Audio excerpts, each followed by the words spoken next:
Auspicia esta transmisión comentandolosevangelios.com, la primera website que ofrece las obras de Monseñor João Scognamiglio Cladías, fundador de los Heraldos del Evangelio, en formato ebook y de descarga automática. Enriquezca su lectura y meditación de las Sagradas Escrituras en cualquier momento, lugar o circunstancia, ya sea en su tablet o teléfono móvil. Visítenos comentandolosevangelios.com. Auspician esta transmisión Lumen Veritatis y Guiding Light Academy. En pleno corazón de Toronto, una nueva opción en educación católica privada de kindergarten a grado 8. Las inscripciones ya están abiertas. Visite lumenveritatis.ca o llámenos al 905-813-9215.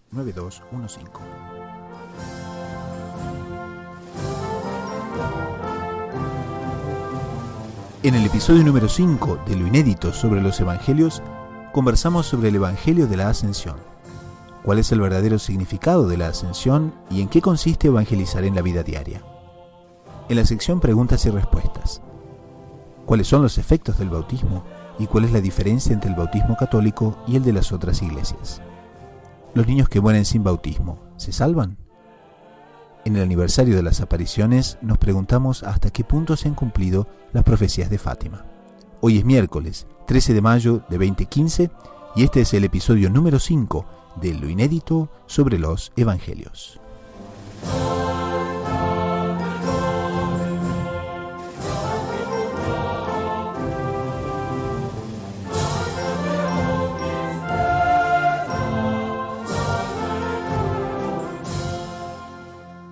Comenzamos con un caluroso Salve María desde los estudios de lo inédito sobre los Evangelios aquí en Toronto, Canadá.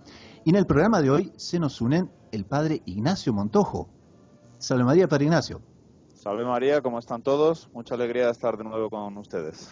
El Padre Ignacio es de los Heraldos del Evangelio y es licenciado en Teología en la Universidad de Medellín y nos han contado que está preparando su tesis doctoral. Padre Ignacio, ¿por qué no nos cuenta un poco del tema? Bueno, estamos preparando una tesis doctoral en la Universidad Pontificia de Medellín a respecto del tema de la belleza que tiene la jerarquía de la creación dentro de la bellísima teología de Dionisio Areopagita, que como sabemos es un teólogo que influyó mucho en el pensamiento y en la estética de la Edad Media, con sus obras a respecto de la belleza de la creación, de los ángeles y de una serie de estudios maravillosos que él hizo sobre esos temas y que realmente son temas muy elevados, al mismo tiempo muy accesibles, y por eso hemos entrado por ahí, y también porque tiene mucha relación con nuestro carisma de los Heraldos del Evangelio, de usar la belleza para evangelizar y para entender mejor cómo Dios quiere que nos aproximemos de Él en este universo que Él creó a través de esas bellezas. Y una de esas bellezas es la jerarquía en el sentido del orden que Él puso en la creación. Y eso es lo que estamos estudiando. Como los oyentes saben, son estudios realmente muy profundos y que cuestan muchísimo esfuerzo, entonces compartimos esta noticia para que los oyentes puedan rezar por el Padre Ignacio, para que todos sus esfuerzos sean bendecidos. Y también estamos con el hermano Francisco Tobón, que es misionero en Colombia. Salve María, hermano Francisco. Salve María, hermano Gustavo, y salve María para todos los radioescuchas. Es un gusto estar de nuevo con ustedes. Un placer como siempre. Y como ustedes saben también por otros programas, el hermano Francisco es responsable por las redes sociales de los Heraldos del Evangelio en Colombia. Hermano Francisco, ¿nos cuenta un poco sobre ese apostolado de las redes sociales? Vemos que están como 830.000 likes en la cuenta de los Heraldos ahí en Colombia. En la cuenta de Facebook. Sí, como ustedes saben, las redes sociales han tenido un incremento bien considerable y acelerado en los últimos años, y la Iglesia pues no puede quedarse rezagada y tenemos que echar mano de todos los medios tecnológicos para evangelizar, para difundir la buena nueva, y en ese sentido pues nos ha ido bastante bien, porque en una cuestión de 2 años largos hemos alcanzado 830.000 seguidores de nuestra página de Facebook.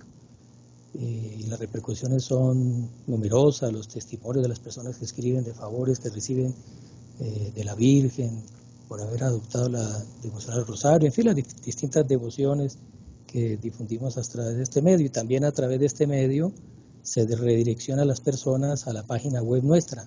Y la página web continuamente la estamos alimentando y es impresionante la apetencia que hay de las personas.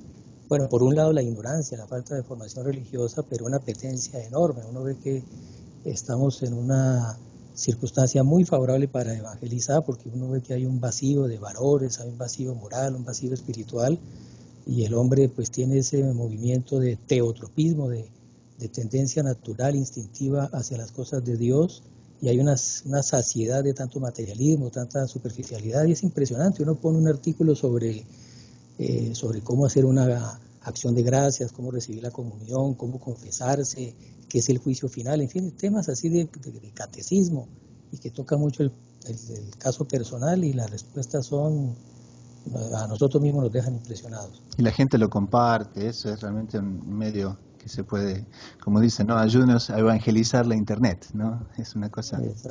Bueno, y esto puesto nos zambullimos en el tema de hoy, que es el Evangelio de la Ascensión, que se celebra próximamente en este domingo. Y para situarnos un poco, leemos el Evangelio, en que nos dice: en aquel tiempo Jesús se manifestó a los 11 discípulos y les dijo: id al mundo entero y proclamad el Evangelio a toda la creación. El que crea será bautizado, se salvará. El que no crea será condenado.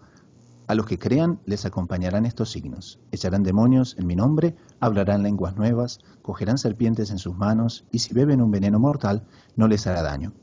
Impondrán las manos a los enfermos y quedarán sanos. Después de hablarles, el Señor Jesús fue llevado al cielo y se sentó a la derecha de Dios.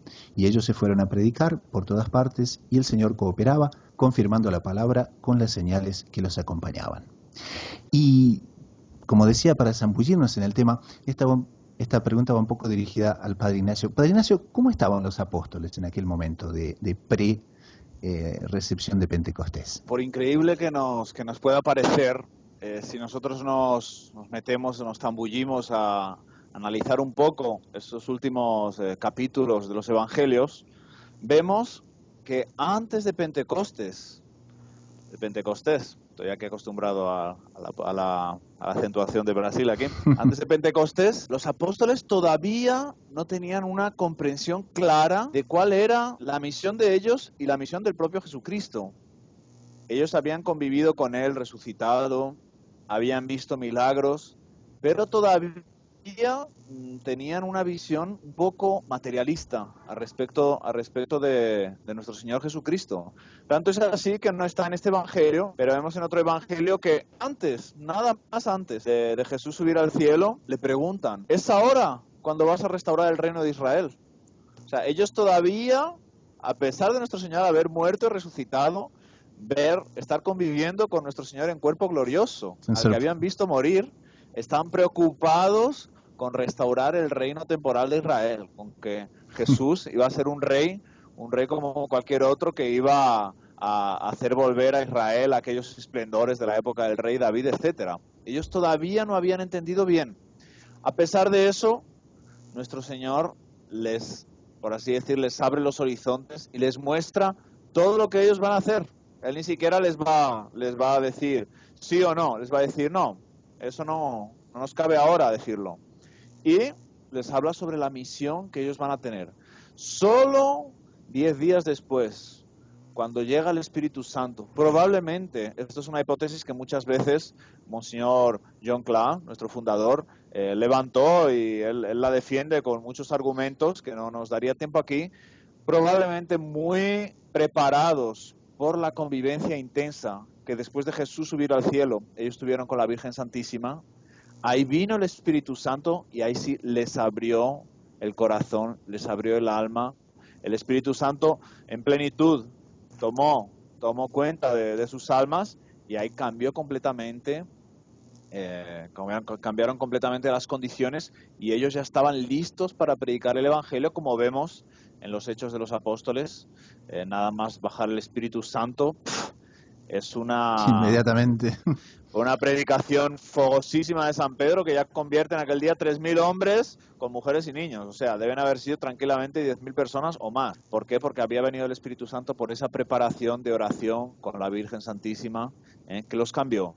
Ahí sí, ellos estaban en condiciones de transmitir aquella experiencia que habían tenido en la convivencia a lo largo de los años con nuestro Señor y que ellos no eran capaces de transmitirla porque no la habían entendido. El Espíritu Santo sí les abrió los horizontes completamente. A pesar de eso, vemos muchas veces en las palabras del Evangelio, vemos en las propias epístolas de San Pablo, que no estaba ahí en Pentecostés, pero después recibiría el Espíritu Santo de la misma forma con aquella milagrosa conversión que él tuvo, que a veces les faltan las palabras porque es tan profunda la experiencia que ellos tuvieron de Dios, del Espíritu Santo, en ese momento de Pentecostés, que con palabras humanas no se puede transmitir todo. En ese momento uno puede decir que el Espíritu Santo sorprende, porque ahí entra San Pablo, que nadie esperaba. Claro, San Pablo que era, después de que comienza la expansión del mensaje evangélico dentro de la propia Jerusalén, San Pablo se convierte en un perseguidor implacable. Bueno, ahí el mismo San Pablo, que se convirtió en un perseguidor implacable de los cristianos. Por causa de esa persecución que comenzó contra los cristianos, ellos tuvieron que huir de Jerusalén, que fue incluso un método de la providencia para comenzar la expansión del evangelio fuera de Jerusalén. Y él mismo, que no había estado en Pentecostés, que no había conocido a nuestro Señor en sus 3 años de vida pública, se convierte de repente en el mayor propagador del evangelio. Él solito se evangelizó toda la cuenca del Mediterráneo. ¿Por qué? Porque él pasó también por esa experiencia del Espíritu Santo y de convivencia con nuestro Señor, porque él dice en el Evangelio de él que el Evangelio que él recibió no se lo enseñó nadie, se lo enseñó el propio Jesús. Y hay muchos comentaristas, en esa tesis está también nuestro querido Monseñor John, dicen que él convivió con nuestro Señor Jesucristo en cuerpo glorioso y que fue él mismo quien le enseñó esas doctrinas extraordinarias que están en las epístolas de él y que forman parte hoy en día de la revelación.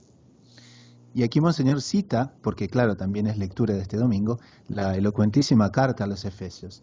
Y hay un aspecto que es realmente lindísimo, donde San Pablo dice: ilumine los ojos de vuestro corazón, el Señor, para que comprendáis cuál es la esperanza a la que os llama, cuál la riqueza de gloria que da en herencia a los santos.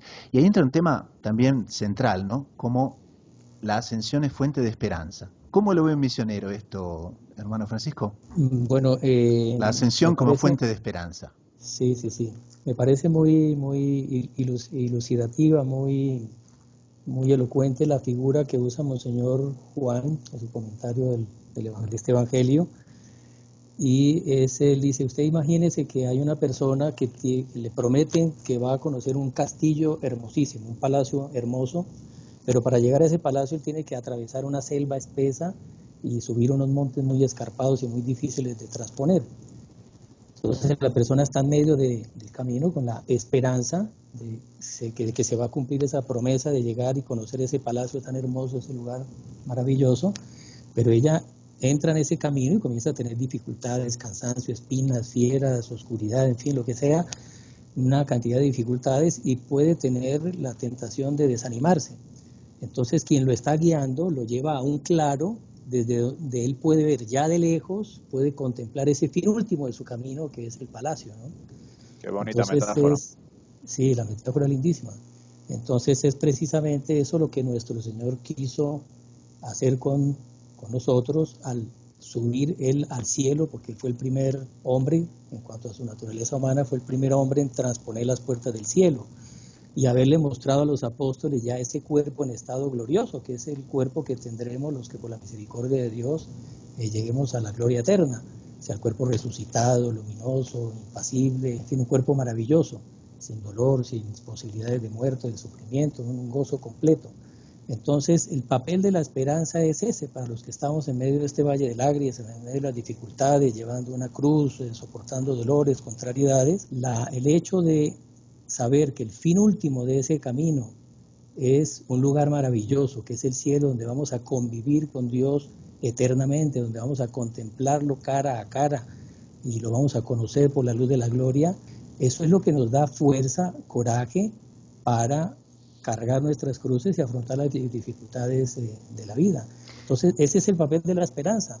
Y uno ve que la cantidad de problemas nerviosos, de desequilibrios, de problemas de hoy en día, en fin, le ponen nombres científicos, y que es bipolaridad y es la depresión y tal. Depresión. El fondo es sí, la depresión y los insomnios y problemas para conciliar el sueño, hay que estar tomando pastillas y visitando al psiquiatra y al psicólogo, eso hoy en día está en la orden del día.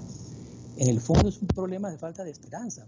Evidentemente podrán haber razones biológicas para estos desórdenes, estas enfermedades, pero como el alma y el cuerpo están tan íntimamente unidas, la situación del alma repercute en el equilibrio de la salud en el cuerpo, ¿no? Entonces una persona que no tenga clara esa visión de la maravilla que nos espera, si somos fieles a Dios en esta vida, y que vamos a tener un premio que será el propio Dios, seré yo mismo, vuestra recompensa demasiadamente grande, es evidente que el peso de la cruz nos doblega y necesariamente y forzosamente caemos en ese desánimo, esa falta de esperanza. Claro. Y luego la ponderación secundaria, pero también importantísima, de cómo el mundo y el demonio nos engañan, porque nosotros cuando nos quitamos los ojos de lo sobrenatural, comenzamos a preocuparnos con lo material y viene el excesivo cuidado por nuestro cuerpo. Entonces vamos a hacer una dieta, vamos al gimnasio, vamos a ir al médico para hacer un chequeo de vez en cuando, preocupadísimos con el cuerpo y olvidados del alma. Sin embargo, la ascensión nos muestra que justamente si nos preocupamos con el alma, después de la resurrección de los cuerpos tendremos nuestro cuerpo recuperado en estado glorioso y bellísimo. Todos estos problemas, estas preocupaciones del mundo actual, con toda la estética, con los centros de belleza, etcétera, la mejor preocupación con la belleza es justamente preocuparse con el alma. Qué interesante. Porque ahí eso, que vamos a tener nuestro cuerpo enteramente bello y glorioso por toda la eternidad. Mientras que cuando nos preocupamos solo con el cuerpo, nos olvidamos del alma, ahí comienzan los problemas a multiplicarse. Si no tomamos cuidado, resucitaremos con un cuerpo horrible para juntarse a un alma que capaz que se condena al infierno, ¿eh? El mejor instituto de belleza, entonces, se trata de santidad, virtud. Exactamente. Y ahora, otro punto que me parece muy bonito... Perdón, ¿puedo repetir? No, don Gustavo, que otro punto que me parece muy bonito que comenta aquí, monseñor, es justamente la carta de San Pablo, es que él dice que es una gracia que hay que pedir, porque esa visión de ese fin último maravilloso que nos espera, eso no es fruto de una raciocinio lógico, eso es lo que los teólogos llaman una experiencia mística. Que uno oye la palabra mística y se imagina que son esos fenómenos extraordinarios que tuvieron algunos santos, de arrobos, de éxtasis y levitaciones. Pero esto es lo que llaman la mística ordinaria, y en el fondo es el don de sabiduría, que sabiduría viene de sabor, es experimentar, y eso es una forma, es una experiencia que la gracia a todos nos hace sentir, y que incluso yo aquí mismo no la puedo describir con palabras, que es sentir ya una prelibación de lo que será la felicidad del convivio con Dios en el cielo.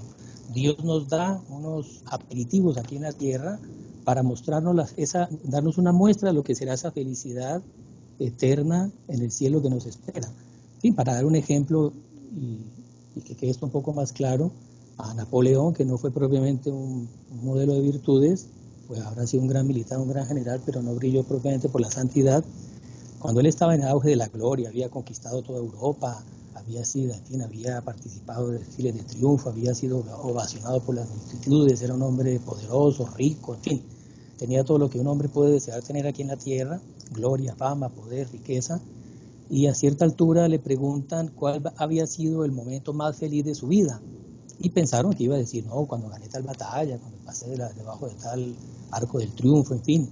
No, él dijo, el momento más feliz de mi vida fue el día de mi primera comunión, porque ese día de su primera comunión ciertamente recibió una efusión muy grande de gracias místicas, de don de sabiduría, de sabor. Él saboreó esa felicidad de paz, de gozo, que será absoluta y sin mancha en el cielo. Eso me parece que es un punto muy importante, que es una gracia que hay que pedirle a Dios que nos dé gracias místicas en abundancia, nos haga experimentar esa felicidad, para no dejarnos engañar por esas falsas felicidades que... Exactamente, y esas gracias místicas, lo que pasa es que muchas veces les cerramos las puertas. ¿Por qué? Porque nos vamos a las cosas concretas, por así decir, como que le colocamos una barrera a que esas gracias puedan actuar en nuestra alma. Pero esas gracias siempre vienen, y muchos, si nos analizamos, las hemos recibido delante de una imagen, en una celebración eucarística. Solo que muchas veces nos volvemos a una cosa del mundo y esa gracia deja de tener su efecto. Y ahí Entonces tenemos que cultivarlas. Y ahí entra un punto muy importante, ¿no? Que usted dice, ¿no? Que es cultivarlo, pero al mismo tiempo compartir esas gracias, ¿no? Porque si uno las guarda para sí, y aquí viene muy bien lo que nuestro Señor dice, id al mundo entero y proclamad el Evangelio a toda la creación. Pero también uno se pregunta desde el punto de vista de muchos oyentes, ¿no? Tenemos que ganarnos la vida, cuidar la familia, tenemos los problemas del día a día. ¿Cómo entra ese id al mundo entero en la situación muchas veces, bueno, de la vida de trabajo, de la vida de familia? ¿Ustedes cómo lo ven? Exactamente. Está muy bien la pregunta porque muchas veces cuando una persona que tiene su familia, tiene su trabajo, lee uno de estos pasajes del Evangelio, que bueno, sí, esto es para los religiosos, para los curas, para los apóstoles. Yo soy un pobre cristiano aquí que, bueno, intento cumplir mi deber, pero yo no tengo que evangelizar a nadie. Suficiente tengo con ganarme la vida.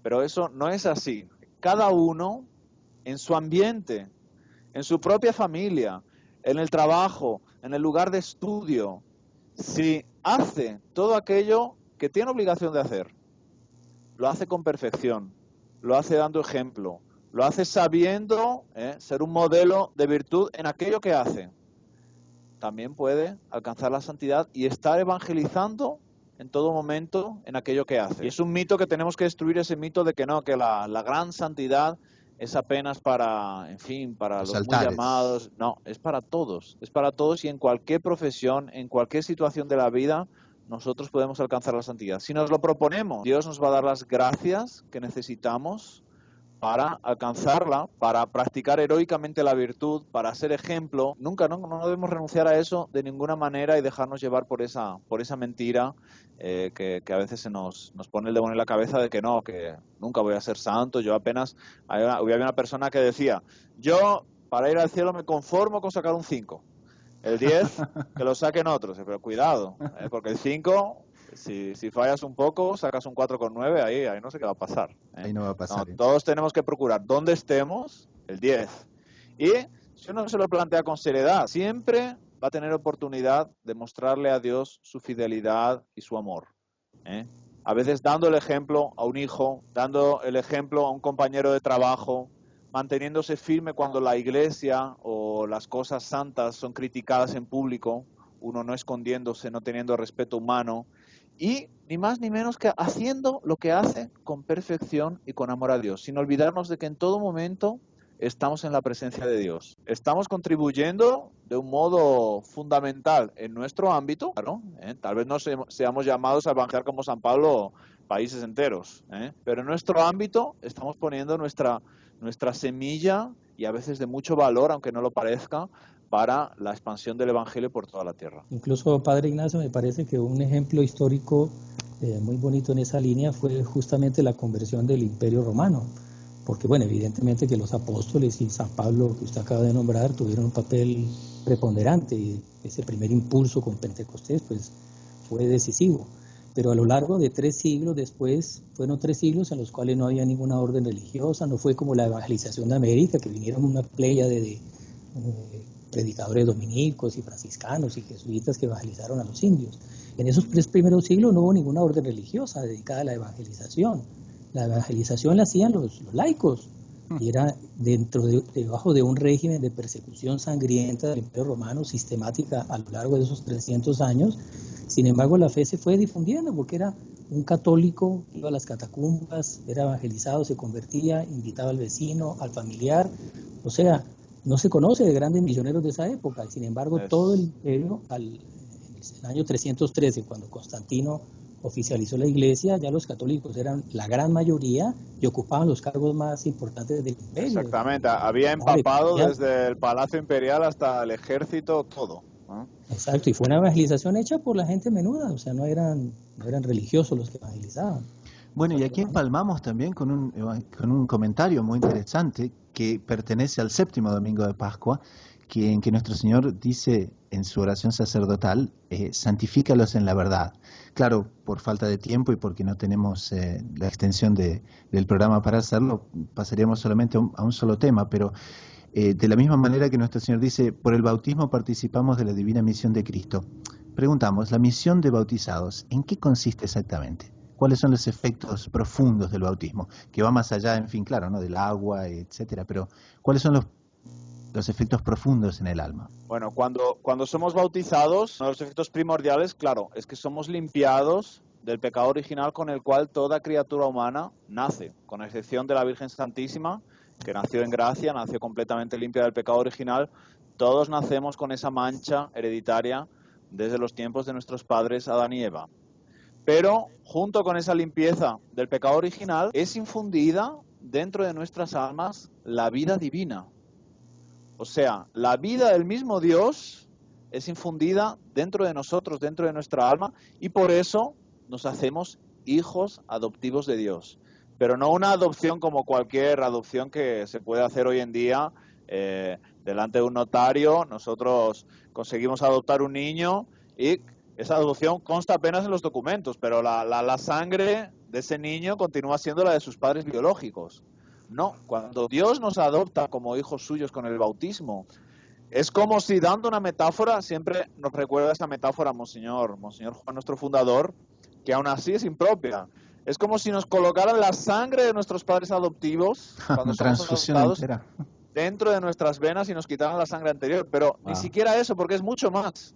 Es la vida del propio Dios que pasa a vivir dentro de nosotros. Y junto con esa vida, que es una presencia creada de Dios, de la vida de Dios, entra la propia gracia increada, que es la presencia de Dios Padre, Dios Hijo y Dios Espíritu Santo dentro de nosotros. O sea, nosotros nos unimos a Dios de una forma profundísima.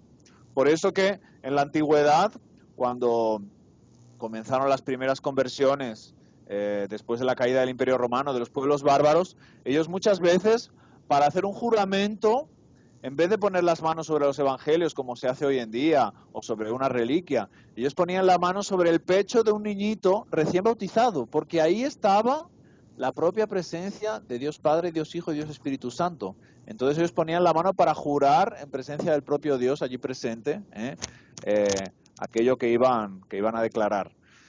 Para ver cómo esa presencia es profunda y nosotros tenemos que preservarla dentro de nuestras almas y nuestros corazones. Es algo importantísimo.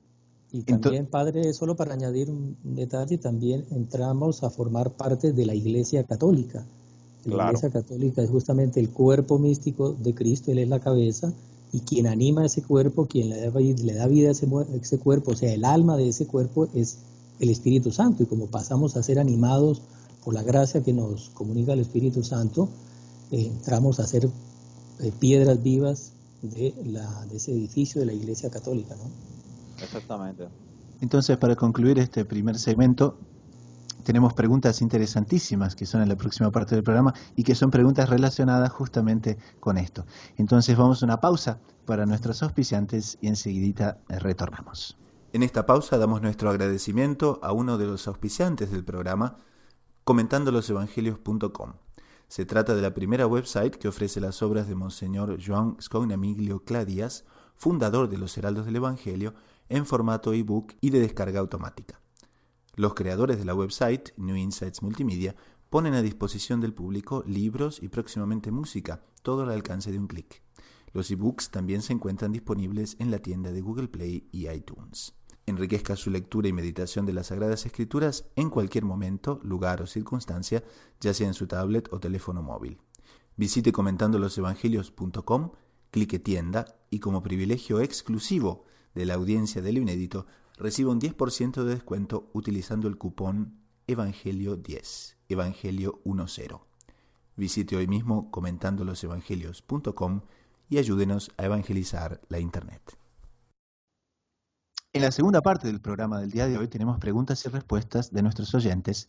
La señora Josefa de Cali, Colombia, pregunta ¿cuáles son los efectos del bautismo y cuál es la diferencia de nuestro bautismo con el bautismo, por ejemplo, de las iglesias protestantes? Muy bien. Bueno, los efectos del bautismo lo hemos visto más o menos antes de los anuncios, Ese efecto de ser limpios del pecado original nos hacemos hijos de Dios, recibimos la vida divina, la gracia en nuestras almas, la propia presencia de Dios, y nos hacemos herederos del reino de los cielos.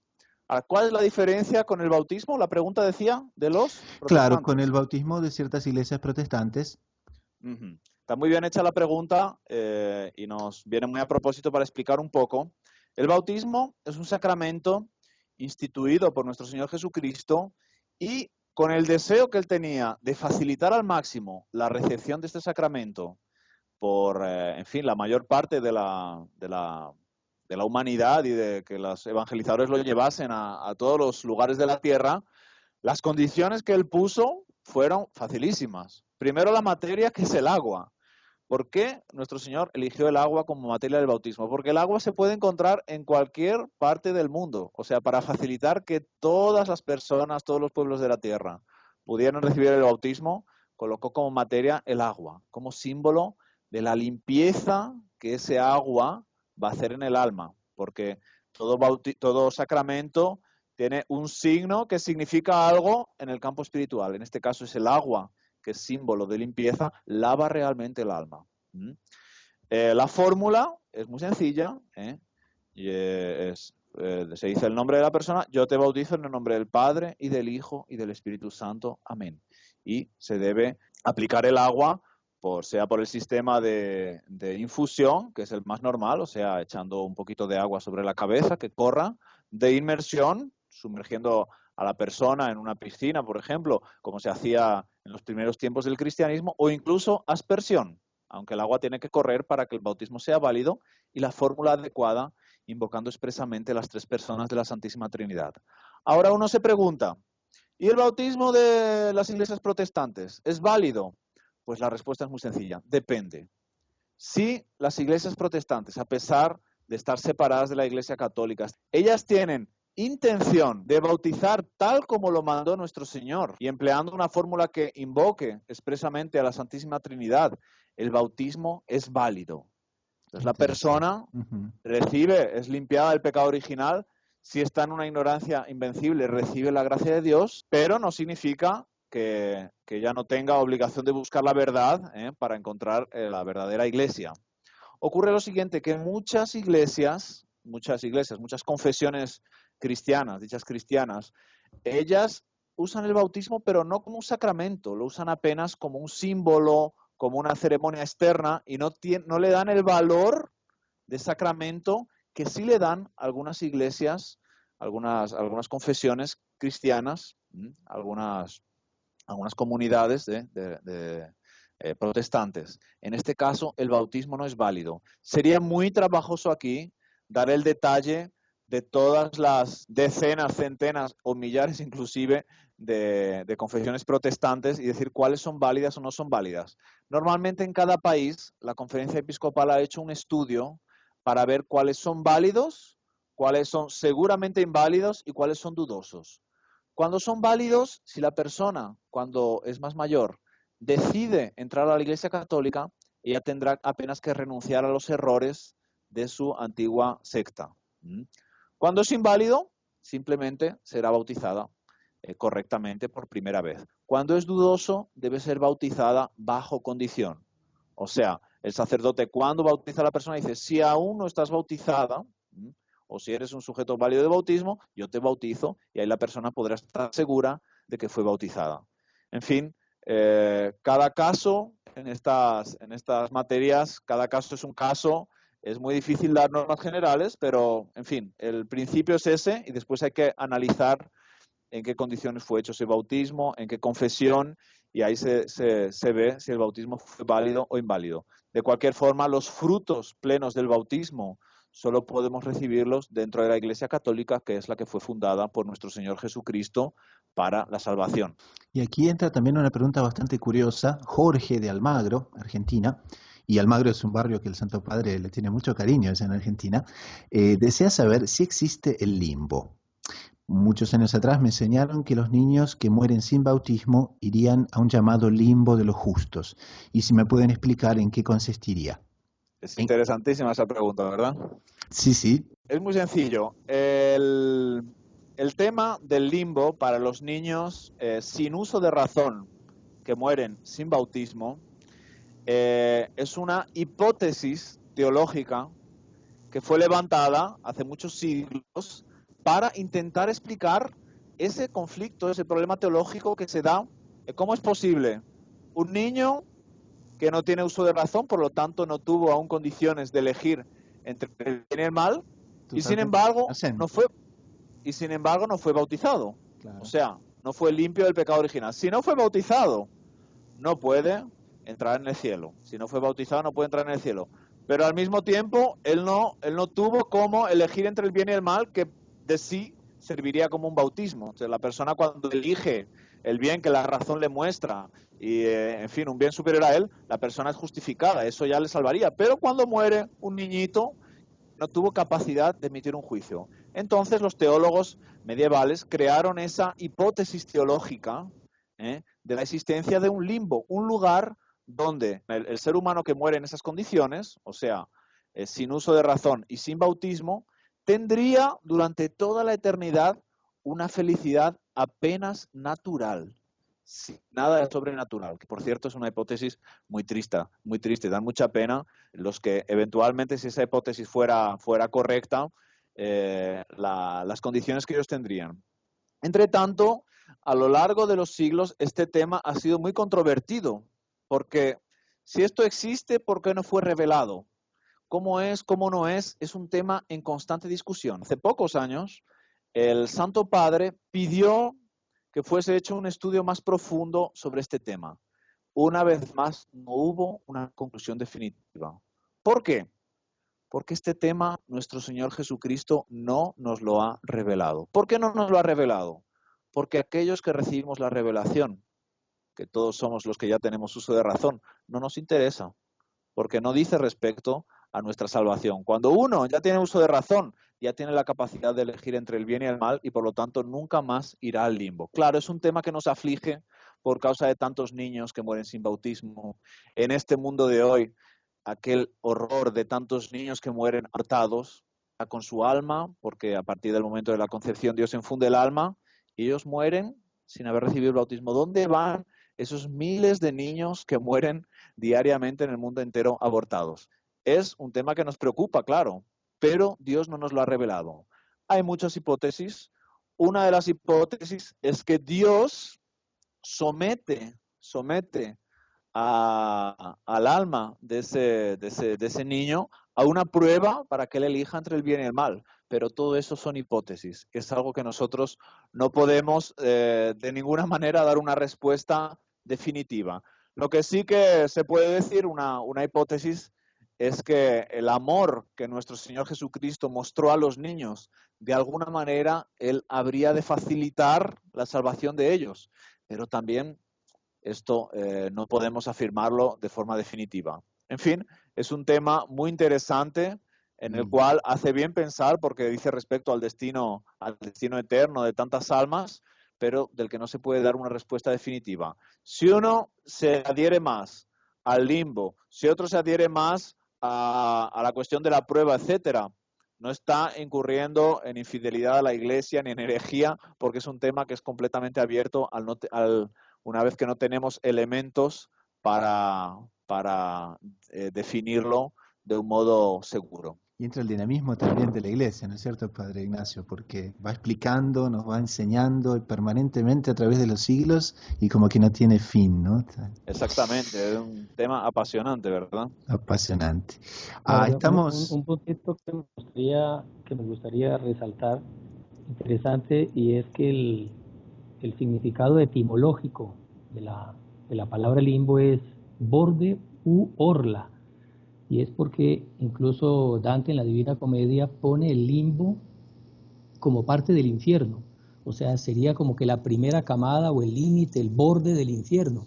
Pero lo considera parte del infierno, justamente por lo que el Padre Ignacio dijo ahora, que el hecho de usted gozar de una felicidad natural completa, o sea, no tener dolores, no tener hambre, no tener cansancio, no morir, en fin, no tener ninguna infelicidad humana, por así decir, es un infierno, porque no fuimos creados para comer y dormir bien y para estar en medio de placeres.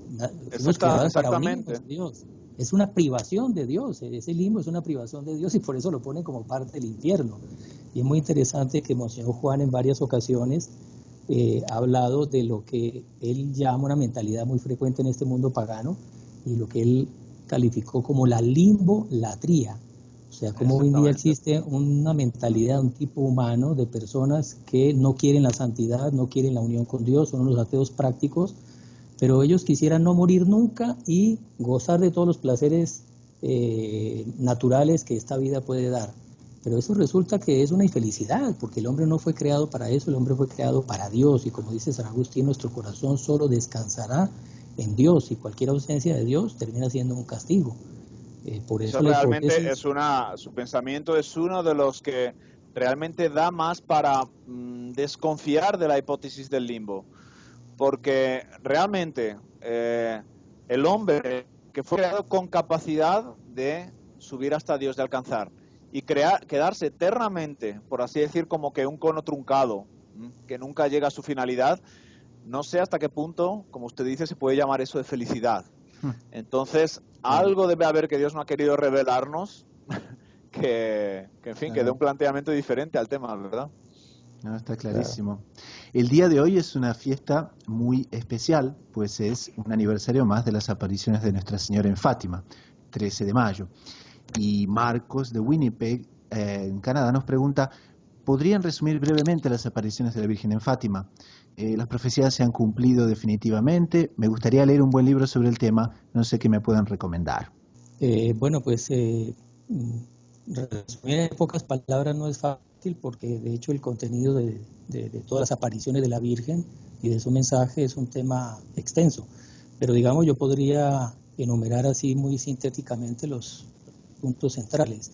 La Virgen se apareció en 1917, se aparecía cada mes desde el 13 de mayo, que fue la primera aparición, por eso es la fiesta de ella, hasta el 13 de octubre, que fue la última, en la cual hubo una multitud enorme. Ahí en la Cova de Iría había como 40.000 personas, y a pedido de Lucía, una de los 3 niños videntes, la mayor, la Virgen hizo un milagro. Hizo mover el sol delante de una multitud gigantesca que estaban todos mojados bajo la lluvia, los campos anegados. El cielo se abrió, el sol brilló con un esplendor que no cegaba los ojos, y en una cuestión de segundos que el sol se movió y parecía caer, todo el mundo quedó seco. Fue el milagro que hizo la Virgen para sellar las apariciones, la autenticidad de las apariciones delante de todo el mundo. Y digamos, el mensaje de la Virgen, los estudiosos acostumbran a clasificarlo en 3 partes. La primera parte fue la visión del infierno. La Virgen le mostró a los 3 niños de 10, 9 y 7 años, les mostró el infierno. La tierra pareció abrirse, y dice Lucía en sus propias palabras, vimos un mar de fuego, y en medio de ese fuego las almas de los condenados, que parecían carbones ardientes, eran brasas ardientes que saltaban como las chispas que saltan en los grandes incendios, y que eran atormentadas por demonios que se distinguían con figuras de animales espantosos que hacían estremecer de pavor. Y la Virgen, muy triste, dirigiéndose a los niños, pidiendo mucha oración por la conversión de los pecadores, porque eran muchas las almas que estaban yendo al infierno. Y mire que eso fue hace prácticamente un siglo, 1917, donde las costumbres morales eran mucho más preservadas que hoy en día. Y ya la Virgen, como buena madre que quiere llevarnos a todos al cielo, pues manifestaba su tristeza y pedía mucha oración y penitencia por la conversión de los pecadores. La segunda parte son las profecías. Estaba todavía corriendo la Primera Guerra Mundial. La Virgen dijo, esta guerra es un castigo por los pecados de los hombres, pronto va a acabar, los ejércitos volverán a sus países, los soldados a sus hogares, pero si el mundo no se convierte, si no cambia de rumbo, vendrá otra guerra peor. Y Lucía le pidió una señal, y ella dijo, cuando veáis una luz en el cielo, sabed que es esa guerra que Dios va a enviar para castigar a los hombres por sus pecados. Y efectivamente, antes de la Segunda Guerra Mundial, hubo una luminosidad en todos los cielos de Europa que los científicos no pudieron nunca explicar, y Lucía dijo, esta es la señal, y a los pocos meses estalló la Segunda Guerra Mundial, que fue peor que la primera, como ella dijo. Luego la Virgen prosiguió, Rusia caerá en el error, esparcirá sus errores por el mundo, promoviendo guerras y persecuciones a la Iglesia. Los buenos serán martirizados, el Santo Padre tendrá mucho que sufrir, varias naciones serán aniquiladas. pero por fin mi inmaculado corazón triunfará. Cuando el otrora cardenal Ratzinger publicó el documento oficial con el mensaje de Fátima, cuando él era prefecto para la Congregación de la Doctrina de la Fe, en el pontificado de San Juan Pablo II, él dice que todo el mensaje de Fátima se explica en función de esta última palabra de la Virgen, de esta promesa: por fin mi inmaculado corazón triunfará. O sea, el mensaje de Fátima no es un mensaje fatalista, el mensaje de Fátima es un mensaje de esperanza, porque la Virgen, para evitar los castigos que vimos que infelizmente no fueron evitados, ella puso unas condiciones que los hombres no cumplimos. La Virgen insistió mucho en el rezo del rosario, en la frecuencia de los sacramentos, la confesión, la comunión, sobre todo el cambio de vida, la conversión. La humanidad no hizo caso de estas condiciones que ella pidió para evitar los castigos. Los castigos vinieron, los estamos viviendo. Pero para el cumplimiento de esa promesa última, ella dice, por fin mi inmaculado corazón triunfará, ella no pone condiciones, ella simplemente promete, pero por fin mi inmaculado corazón triunfará. Entonces esto nos debe llevar de mucha esperanza, ya que el tema del Evangelio de hoy fue el tema de la esperanza.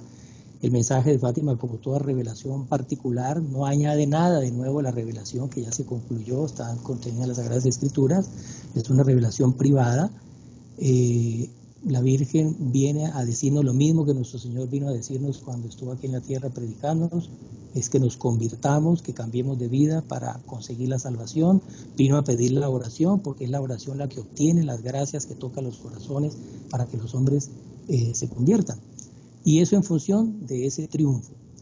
Cardenal Ratzinger ahí también dice que bueno, yo me estoy saltando, contemos primero la tercera parte, que fue sobre la cual se especuló mucho porque la Santa Sede se demoró varias décadas en darla a conocer. La tercera parte del secreto ya es un lenguaje que no es tan claro como las dos primeras partes, es un lenguaje más cifrado, metafórico, y Lucía describe que ella ve a un ángel con una espada de fuego amenazando lanzar esa espada sobre la tierra, y a la Virgen se aparece al lado del ángel, y el resplandor que sale de la Virgen apaga el fuego de la espada y como que aplaca esa amenaza del ángel, y ahí el ángel se vuelve hacia la tierra y dice penitencia, penitencia, penitencia. Luego Lucía ve a un obispo vestido de blanco acompañado por algunos sacerdotes, religiosos, religiosas, que pasan en medio de una ciudad en ruinas y van rumbo a una colina que está al lado de la ciudad, en lo alto de la cual hay una cruz de madera tosca, y de repente aparece un piquete de soldados que disparan a este obispo, a estos sacerdotes con tiros y flechas, y el obispo muere, este obispo vestido de blanco muere, y algunos ángeles recolectan esa sangre de esas víctimas y la depositan al pie de la cruz. Entonces el cardenal Ratzinger dice que, en fin, él no va a hacer una interpretación oficial y definitiva de la Iglesia, sino como una impresión personal que él tiene. Ahí es que dice lo que yo ya dije, que todo el mensaje se explica en función de la promesa del triunfo de la Virgen. Y dice que a él le parece que esa visión de esos atentados y de esos muertos y de esas sangres habla mucho de el número gigantesco de mártires que ha habido a lo largo del siglo XX y del siglo XXI. Y recuerda la frase de Tertuliano, que vivió a los primeros siglos de la Iglesia, bajo las persecuciones del Imperio Romano, que la sangre de mártires es semilla de cristianos. Entonces dice el cardenal Ratzinger que esa sangre también va a impetrar delante de Dios, va a obtener gracia. Es como un sacrificio ofrecido a Dios para que Dios derrame las gracias que el mundo necesita para convertirse y para que se cumpla esa gran promesa de la Virgen y triunfe su inmaculado corazón. Entonces un poco el resumen así pues muy comprimido de lo que la Virgen reveló en Fátima. Ahora, que si las profecías se cumplieron o no se cumplieron. Bueno, el mismo cardenal Ratzinger asocia todas esas persecuciones a la expansión de los errores de Rusia por el mundo, el régimen comunista que en cantidad de naciones en Oriente y en Occidente han perseguido y aún hoy en día continúan persiguiendo a la Iglesia y cobrando muchas vidas y muchos mártires de la Iglesia. ¿A qué parte no se ha cumplido? Bueno, el triunfo de la Virgen, el triunfo del Inmaculado Corazón de María no se dio. Muchas personas muy simplísticamente dicen que eso fue la la caída del comunismo en Rusia, que además es algo que muchos analistas lo objetan bastante. Rusia no se ha convertido, o sea, Rusia no es una nación católica, no es un régimen construido bajo los parámetros de la ley natural y de la doctrina de la Iglesia. O sea, esa conversión de corazón de los hombres no se ha dado. La Virgen dice varias naciones serán aniquiladas, las naciones no han sido aniquiladas. Hoy en día existen armas de destrucción masiva que en caso de una guerra nuclear, o ni siquiera, que no tiene que ser mundial, pueden desaparecer naciones enteras.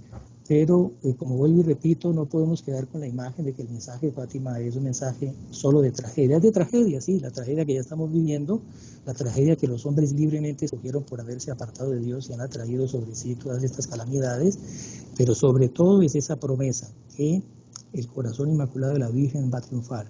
Y ese triunfo es el triunfo de Dios, y no es cualquier triunfo, es el triunfo que nuestro Señor ya obtuvo, ya pagó dando su sangre en la cruz, y que nos mandó a pedirlo en el Padre Nuestro, cuando dice hágase tu voluntad en la tierra como en el cielo, y que nuestro Señor mismo lo profetizó cuando dijo que habrá un solo rebaño, un solo pastor. Y ya que vimos hoy el Evangelio que dice ir a evangelizar a todos los pueblos, a toda criatura, ese es el plan de Dios que se tiene que realizar. O sea, todos los pueblos llegará un momento donde se beneficiarán de la obra redentora de nuestro Señor, serán bautizados, entrarán a formar parte de la Iglesia Católica, y el plan de Dios se va a realizar. Y lo bonito es que la Virgen no dice mi hijo triunfará, la Iglesia triunfará, ella dice mi inmaculado corazón triunfará, porque ella tiene muy claro que ese fue un objetivo que Dios le delegó a ella. Dios depositó en la Virgen todas las gracias para que ella sea la dispensadora de las gracias a los hombres, y ella va a ser el instrumento de Dios para derramar esas gracias que van a convertir a la humanidad. O sea, Dios, la Virgen va a ser de nuevo el principal instrumento en sus planes. Ella fue su principal instrumento en la encarnación, lo fue en la redención, lo es hoy en día en la santificación de las almas, y será la Virgen el instrumento principal de Dios para su triunfo en la historia, su triunfo en la tierra, que es el triunfo del Inmaculado Corazón de María, o sea, el Cristo de Jesús a través de sus manos virginales. A Marcos le gustaría saber si existe un buen libro sobre el tema. Bueno, hay un libro excelente que es escrito por nuestro fundador, por Monseñor John Scornamiglio Clá Díaz, que se llama Fátima Aurora del Tercer Milenio. Es de los heraldos del Evangelio, en el mundo entero lo han editado en todos los idiomas, donde estamos trabajando, y contactando a los heraldos en cualquier parte del mundo conseguirá un ejemplar de este libro, porque creo que virtualmente no, o sea, en el mundo virtual, online, no existe todavía. Muy bien, muy bien. Les recordamos a los oyentes que pueden enviarnos sus preguntas de cualquier tipo de inquietud que tengan a una cuenta de email info@comentandolosevangelios.com. Y con esto pasamos al siguiente y último segmento del programa, que son las sugerencias de la semana, que es una website, un libro, un podcast de doctrina católica que nos haya gustado y que podemos recomendar para el bien espiritual de las personas. Padrinazo, ¿qué nos recomienda? Bueno, una lectura que no es muy voluminosa, es apenas una obrita pequeña que se encuentra en internet con facilidad, incluso en aquella página que recomendamos la semana pasada, llamada eBooks Católicos, si no me equivoco. Y es el sermón del Santo Cura de Ars, San Juan María Vianney, al respecto de un tema que nos interesa mucho a todos los católicos hoy en día. Es un sermón sobre el respeto humano.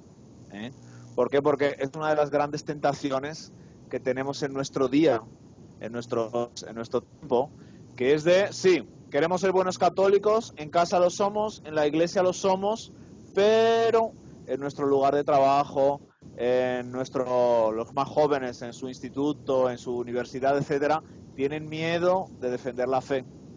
Entonces, el Santo Cura de Ars nos hace un sermón extraordinario, fogoso y lleno de argumentos para mostrarnos cómo es absurdo que tengamos miedo de mostrar nuestra fe. O sea, debemos tener una santa altanería y orgullo en el buen sentido de ser católicos y demostrar nuestra fe y defenderla, que hoy en día no nos van a faltar ocasiones. Entonces recomiendo mucho esa obra, que se la pueden leer rápidamente, tiene unas 20 páginas, antes de acostarse, o en fin, es una obra para leer rápidamente, pero que estoy seguro que les hará mucho bien. Buenísimo. Entonces ponemos en las notas del programa esa referencia. Hermano Francisco, ¿qué tenemos para esta semana? Bueno, yo quisiera recomendar un libro que es uno de los pilares en la formación espiritual de los heraldos del Evangelio, un libro precioso, se llama El alma de todo apostolado, de Don Juan Bautista Chotard. Él era un abad cisterciense del siglo XIX y es un tratado muy completo y muy ameno y muy claro sobre el alma de todo apostolado. Entonces, Don Chotard muestra cómo para que un apostolado funcione, para usted lograr convertir a una persona que está alejada de los caminos de Dios, no es por su elocuencia, no es por sus conocimientos teológicos, no es por su encanto personal, en fin, no es por su poder de persuasión que usted va a conseguir que esa persona se convierta. Él deja muy claro cómo quien convierte un alma es Dios a través de la gracia que toca el corazón de esa alma. Vimos hoy en el programa que se comentó de paso el caso de San Pablo. A San Pablo nadie le hizo apostolado, fue Dios que directamente lo tocó con una gracia. Y sin el auxilio de la gracia es imposible que una persona se convierta en el camino de la santidad. Entonces es muy útil para quien quiera ser apostolado y es muy útil para quien quiere también crecer en la vida de la gracia. Lo importante en la vida de la santidad, lo importante es llenarnos de la gracia de Dios, es cultivar la vida interior, la vida sacramental, la vida de oración, porque como dijo San Agustín, todo es gracia. La gracia es la que mueve a los corazones y los acerca a Dios. Entonces es muy importante este libro, ¿Cómo no? en fin, para leerlo y muy formativo. Para leerlo y para meditarlo. Bueno, y a quien les habla, el hermano Gustavo, les recomienda un libro que es también muy relacionado con la realidad sobrenatural y se llama Mis conversaciones con las almas del purgatorio, por Eugenia von der Leyen. Ella era una princesa alemana que durante casi 7 u 8 años, permanentemente todos los días, tuvo contacto con las almas del purgatorio. Las almas le aparecían, le pedían oraciones y ella veía cómo se iban transformando de formas que eran, por ejemplo, de animales, muchas veces relacionados con los pecados que habían cometido durante toda su vida, se iban transformando hasta que finalmente les veía llegar al cielo. Un libro realmente lindísimo, les ponemos aquí en las notas del programa, está en ebook, Kindle, PDF, es muy accesible y sobre todo realmente para contar historias y para compartir esa evangelización con historias interesantes, realmente, sobre todo para los más jóvenes, es muy pero muy recomendable. Y con esto nos despedimos hasta nuestro próximo programa. Quien quiera más una vez enviarnos sus preguntas, inquietudes, puede hacerlo a info@comentandolosevangelios.com y con esto nos despedimos hasta nuestro próximo programa. Padre Ignacio, muchísimas gracias. Hermano Francisco, muchísimas gracias. Ha sido un placer. Y bueno, nos encontraremos ciertamente de aquí a unos 15 días. Salve María. Salve María, que Dios les bendiga. Salve María a todos, gracias.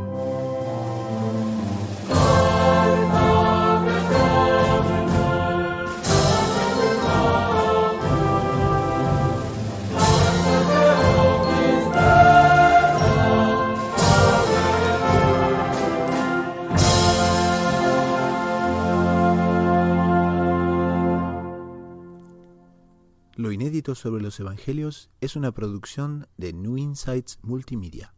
www.comentandolosevangelios.com